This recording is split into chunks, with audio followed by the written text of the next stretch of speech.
पुरुषार्थ द्विपाय अपर नाम जिन प्रवचन रहस्य कोश नाम के ग्रंथ में यह समझा रहे हैं। जिन प्रवचन रहस्य कोश नाम का ग्रंथ है, जिनेन्द्रिय के प्रवचनों का रहस्य का उद्घाटन करने वाला ग्रंथ का नाम जिन प्रवचन रहस्य कोश। तो तीनों लोकों में निरुपमान परमागम उसको प्रयत्न पूर्वक अनेक प्रकार से जान करके सिद्धांत को अस्माभि मेरे द्वारा विदुषाम विद्वानों के लिए पुरुषार्थ उपाय एवं पुरुषार्थ शुद्धि नाम का युग ग्रंथ है उपद्रुत कहा जाता है। तो सबसे पहले वक्ता का लक्षण समझना चाहिए। वक्ता का देहिक लक्षण, वक्ता का बौद्धिक लक्षण, वक्ता का वाचनिक लक्षण। सुना कुछ आप लोगों ने? वक्ता का देहिक लक्षण, वक्ता का बौद्धिक लक्षण, वक्ता का वाचनिक लक्षण। तो सर्वप्रथम वक्ता का देहिक लक्षण ही देखा जाता है। वक्ता का देहिक लक्षण, आप प्रभावशाली वक्ता हो तो सर्वप्रथम आपकी दृष्टि नीचे होना चाहिए। मंच पे जाते समय मंच पे पहुंचो, चेहरे पर मुस्कुराहट और गंभीरता युक्त। पहुंचते ही आप मंच पर वाचाल नहीं होंगे। सुष्टु कल्याण अंग, खिला चेहरा और चमकती आंखें, विशाल ललाट। जो वक्ता गुप्त रूप में रहता है, जैसे पर्दे में नाट्य शाला का पाठ करने वाला व्यक्ति पर्दे के अंदर सजता है पर दिखता पर्दे के बाहर है, ऐसे ही जो सच्चा वक्ता है हाथ नहीं हिलाता, पैर नहीं हिलाता, चुटकी नहीं बजाता, मजाक नहीं करता, मंच पे बैठ करके आंखों में नीचे बैठे लोगों से बात नहीं करता। आपने बात कर ली, तुम्हारा वक्ता की गंभीरता समाप्त होगी। खुला है मंच पर, फिर भी पर्दे में है। सुन रहे क्या आप? खुला है फिर भी पर्दे में है। जब तक उसे बोलने का ना कहे तब तक मौन है और सभी के सामने आंखें नहीं ले जा रहा है। यही पर्दा है। विश्व का सबसे बड़ा पर्दा। नेत्रों को निम्न रखिए। जगत के ऊपर जाना है तो आंखों को नीचे रखो। श्रद्धाओं के पलकों पर बैठना है तो अपने पलकों को नीचे रखो। लोग आपको आस्था से देखें। जब तुमको बोलने का आया तभी आप प्रवचन प्रारंभ करो। और उसमें न निंदा पुराण न अन्य पुराण, मात तत्व व्याख्या, ये देहिक लक्षण है। अब आइए वाचनिक लक्षण पर। बोलने की पद्धति, शैली, अलंकार युक्त, नीति मिश्रित, न्यायपूर्ण, सिद्धांत की व्याख्या। क्या क्या सुना? अलंकार पूरित, न्यायुक्त, नीतिपूर्ण, सिद्धांत की व्याख्या। ये वक्ता का वाचनिक लक्षण है।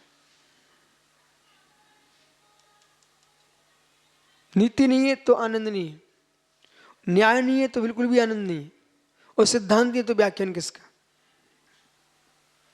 ठीक। अलंकार नहीं है तो लोगों को अलंकृत कैसे कर पाएंगे आप? सभी के शरीर तो प्राकृतिक के सामान दिख रहे हैं, लेकिन जो जिस प्रकार के अलंकृत होके आता है उसको विशेष रूप से देखा जाता है। मुद्राएं अलंकृत होती है ना, तो ये मालूम चलता है कि भगवान महावीर की तस्वीर, की राम की तस्वीर, कृष्ण के हाथ में बांसुरी दिखेगी, राम के हाथ में धनुष दिखेगा, भगवान महावीर आपको हाथ पे हाथ रखे बैठे मिलेंगे। अपने आप लोग समझ जाते हैं ये महावीर हैं, ये राम है, ये कृष्ण है। तस्वीर को देख समझ जाते ना आप? कुछ बोलते क्या तस्वीरें, नहीं बोलती ना, लेकिन मुद्रा से बोध हो जाता है। तो अपनी ऐसी एक मुद्रा निर्मित करो कि लोग अपने आप पहचान जाए कि अमुक जी हैं। बोलने की आवश्यकता नहीं। एक मुद्रा, एक नारा, एक सूत्र, एक ग्रंथ। मुखोपचारि विवरण निरस्त दुस्तर विनेदुरु बोधा विवाह निश्चज्ञा प्रवर्तन्ते जगति तीर्थम।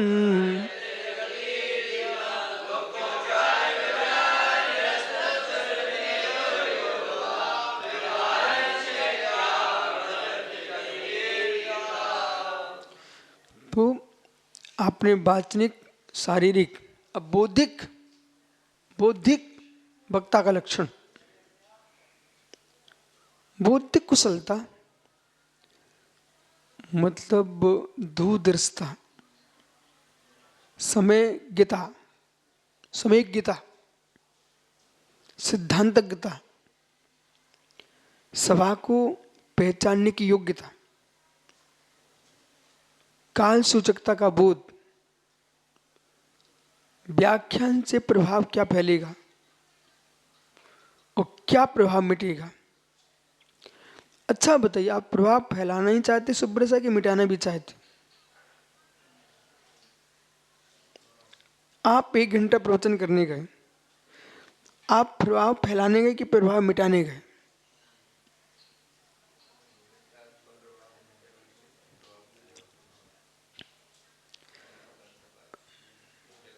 जो प्रभाव फैला वो निजम से मिटाएगा। जैसे सूर्योदय, सूर्य प्रकाश फैलाता है कि अंधकार को मिटाता है?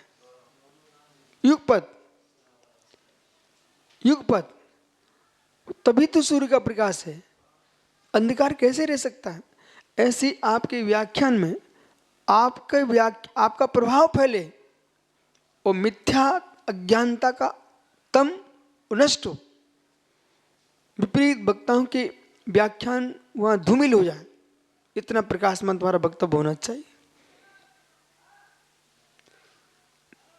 जो पूर्व में अवधारित धारणा है उनका निरसन तो होना ही चाहिए।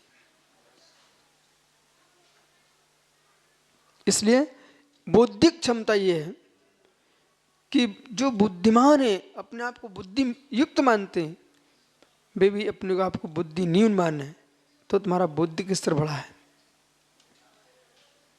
बौद्धिक लोगों के बीच में आपका व्याख्यान हो और बौद्धिक लोग भी इस बात को समझे, मैंने इस पर विचार ही नहीं किया था। बस आप समझ जाइए, किसी ने ये बोल दिया इस पर मैंने विचार नहीं किया था, मतलब आप लोग में बौद्धिक पुरुष फैल चुके थे पर आपकी इतनी बुद्धि थी नहीं। आपने स्वीकार कर लिया हमसे बड़ा बुद्धिमान कोई है। कितने नए आयाम सामने आए हैं, आए कि नहीं आए? कुछ लोग यही बोलते रहे हमारी परंपरा में उपदेश नहीं होता, कोई यही बोलते हमारी परंपरा में लेखन नहीं होता। अरे इससे क्या होता? आप ये क्यों कहना चाह रहे हमारी परंपरा में लेखन नहीं होता, हमारी परंपरा में व्याख्यान नहीं होता? बोले आपकी परंपरा इस ज्ञान से अनभिज्ञ थी। अनभिज्ञता को तुम कुशलता में क्यों ढाल रहे हो? और आपने उपयोगिता नहीं समझी, दूसरा उपयोगिता समझ करके फैला के चला गया, आपके बैठे रह गए। तो मतलब संतुष्टि में जीने वाले अपने देश के विकास को न्यून कर देते।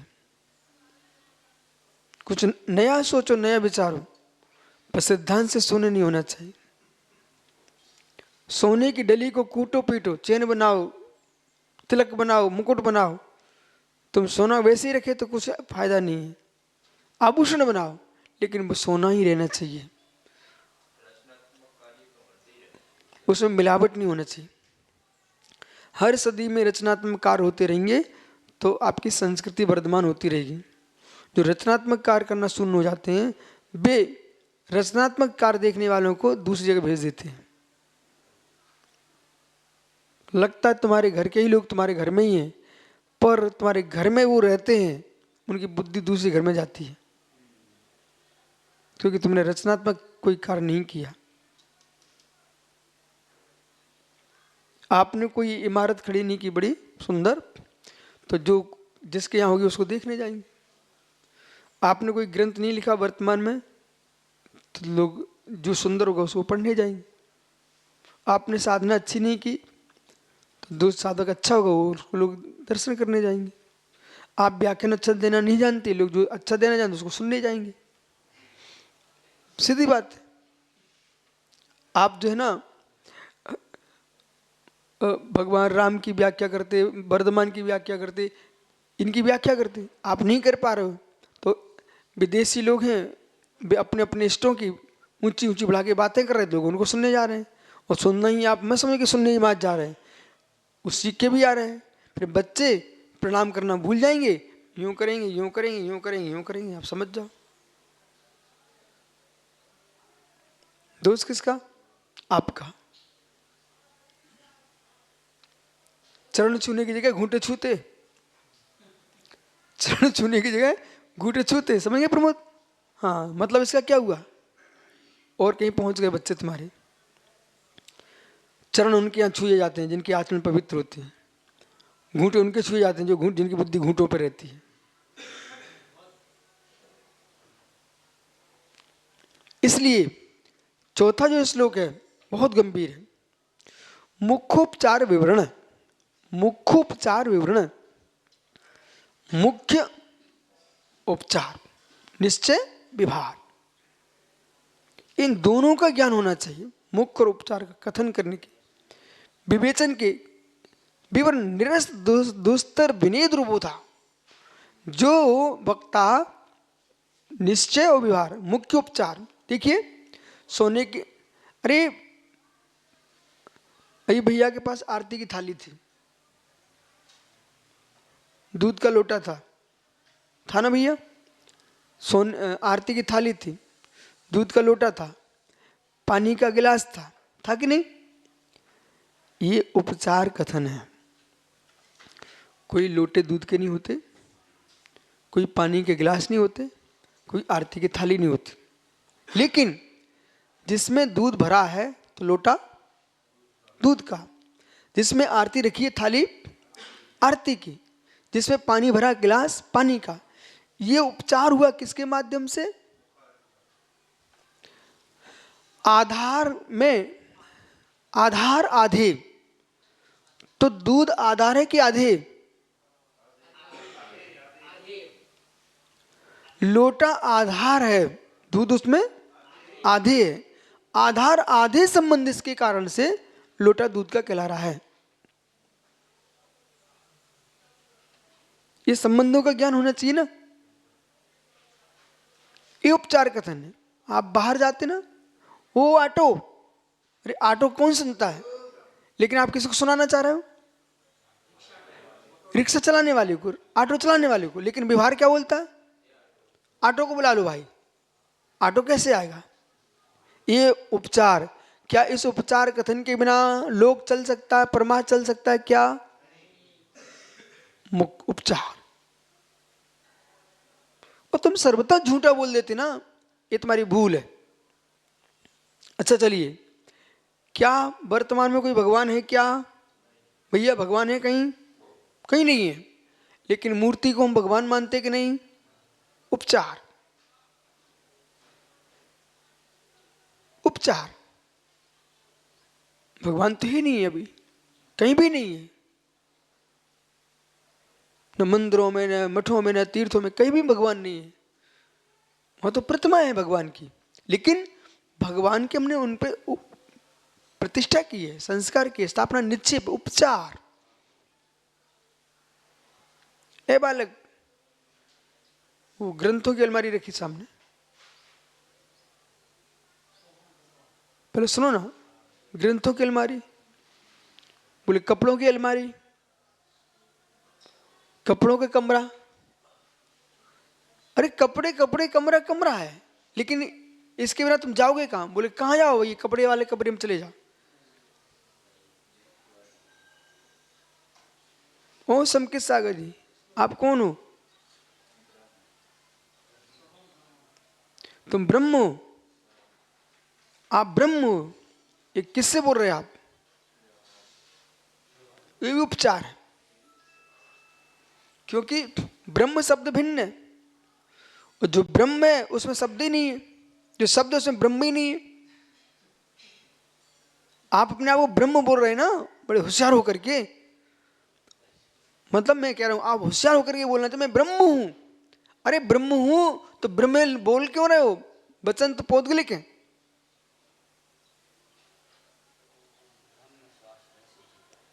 तुम ब्रह्म हो, ओ अहम ब्रह्मोस्मि, आप ब्रह्म हो, मैं ब्रह्म हूं, ये शब्द भी आपका उपचार है। जो मुख्य है शून्य है, अवाच्य, अवाच्य। अनुभूति अवाच्य होती है, अनुभूति में वचन नहीं होते और वचनों में अनुभूति नहीं होती है। जलवत, जल शब्द में जलत्व नहीं है और जिसमें जलत्व है उसमें कोई शब्द नहीं है, बराबर विवरण। इसलिए मुख्योपचार विवरण। अब देखना 400 मुख्योपचार विवरण निरस्त। कौन कौन पढ़ रहा है भैया इस ग्रंथ को? निरस्त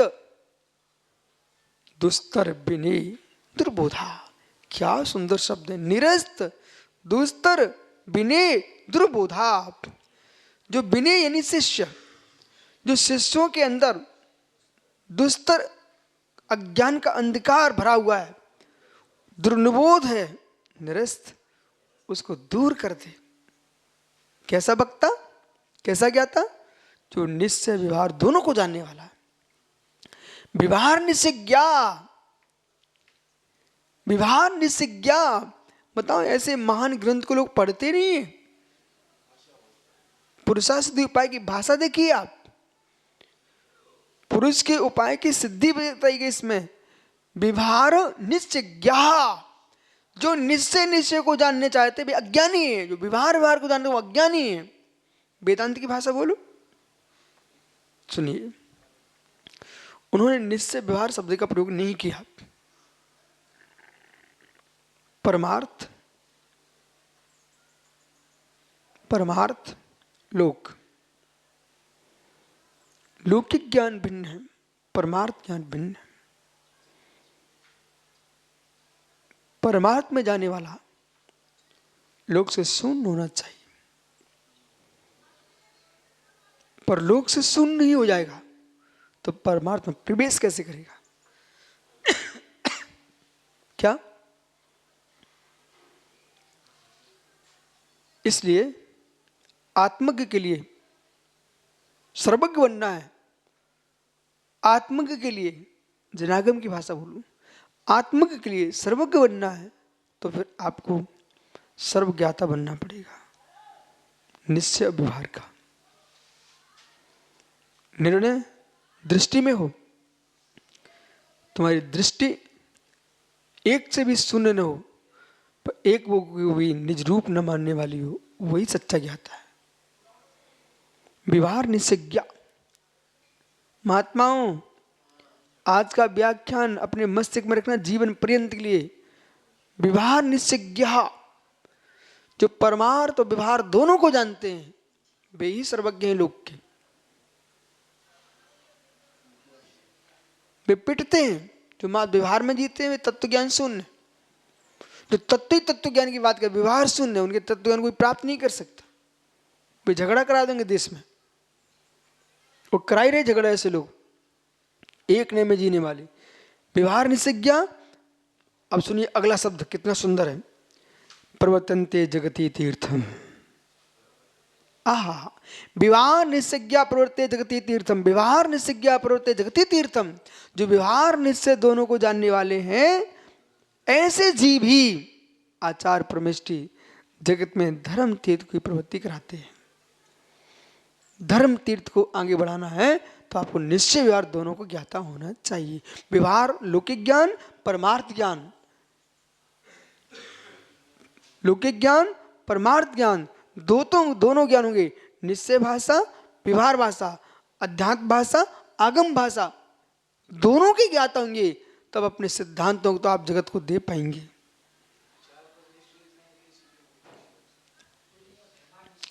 व्याख्यान कौन कर रहा है? जगती तीर्थम। क्योंकि आचार्य को इसलिए ग्रहण किया, उपाध्याय प्रवचनकारी हैं, उनकी व्याख्या पाठक, पाठक की व्याख्या किसी लिए मात्र प्रवचन के लिए, पढ़ाने के लिए। लेकिन यथार्थ में ग्रंथों का लेखन, चाहे श्रवण संस्कृत और वैदिक संस्कृति हो, दोनों में आचार्यों के ग्रंथ माने गए। और दोनों के आचार दक्षिण भारत में बहुत हुए। साधु करे तो आप स्वयं अनुभव कर लो, थोड़ा थोड़ा एक जो प्रभुत्व शक्ति होती ना, उसका अंतर आ रहा है। साधु भी अच्छी बात करेंगे तो बात अच्छी कहलाएगी, कोई बुरी थोड़ी कहलाएगी। विद्वान भी कर रहे, भट्टारकों ने किए, पंडितों ने किए, लिखे ना ग्रंथ, लेकिन क्या रहता है, जोश किस पे रहता है? आचार्य कुंद कुंद ने कहा, आचार्य समंत पद स्वामी ने कहा, आचार्य अमृतसेन स्वामी ने कहा, थोड़ा आचार्य की प्रभुत्व सत्ता आप भी देखो, अनुभव करो।